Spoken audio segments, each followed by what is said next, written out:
শুভ সন্ধ্যা।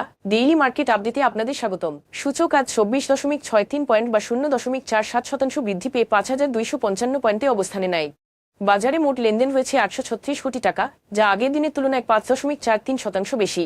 Pharmaceuticals খাতে Beximco pharmaceuticals, Beacon pharmaceuticals ও Asiatic laboratories, বীমা খাতে পাইওনিয়ার ইন্স্যুরেন্স এবং শিল্প খাতে মীর আক্তার হোসেন লিমিটেড ও আইএফএ ডটস বাজার ঊর্ধ্বমুখী করতে প্রধান ভূমিকা রাখে।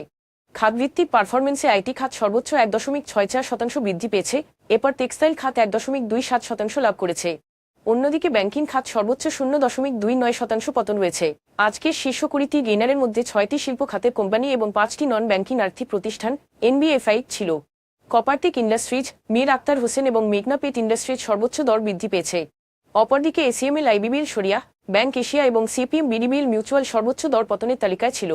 এসব শেয়ারের ক্ষেত্রে কোনো মূল্য সংবেদনশীল তথ্য প্রকাশিত হয়নি। শীর্ষ দুটি খবর। আন্তর্জাতিক মুদ্রা তহবিল আইএমএফ পূর্বাভাস দিয়েছে যে বাংলাদেশে জিডিপি প্রবৃদ্ধি 2026 অর্থবছরে 4.7% হবে এবং 2027 সালে কিছুটা কমে 4.3% দাঁড়াবে। তবে বৈশ্বিক জ্বালানি বাজার, শিপিং রুট ও সরবরাহ শৃঙ্খলে বিঘ্ন, তেলের ও গ্যাসের দাম বাড়িয়ে মূল্যস্ফীতির চাপ বাড়াতে পারে বলে সতর্ক করা হয়েছে। ফলে নীতিগত শিথিলতার সুযোগ সীমিত থাকতে পারে। নবনির্বাচিত বিএনপি সরকার 2026-27 অর্থবছরের জন্য 9.30 লাখ কোটি টাকার একটি সম্প্রসারণমূলক বাজেট প্রস্তুত করছে, যা চলতি বছরের তুলনায় প্রায় 25% বেশি। প্রস্তাবিত রাজস্ব লক্ষ্যমাত্রা ধরা হয়েছে 6.95 লাখ কোটি টাকা, যা অর্জনে অতিরিক্ত 1 লাখ কোটি টাকা সংগ্রহ করতে হবে। এই উচ্চাভিলাষী পরিকল্পনা অর্থনৈতিক প্রবৃদ্ধি ত্বরান্বিত করতে সহায়ক হলেও বাস্তবায়ন সক্ষমতা একটি বড় চ্যালেঞ্জ হিসেবে দেখা দিচ্ছে।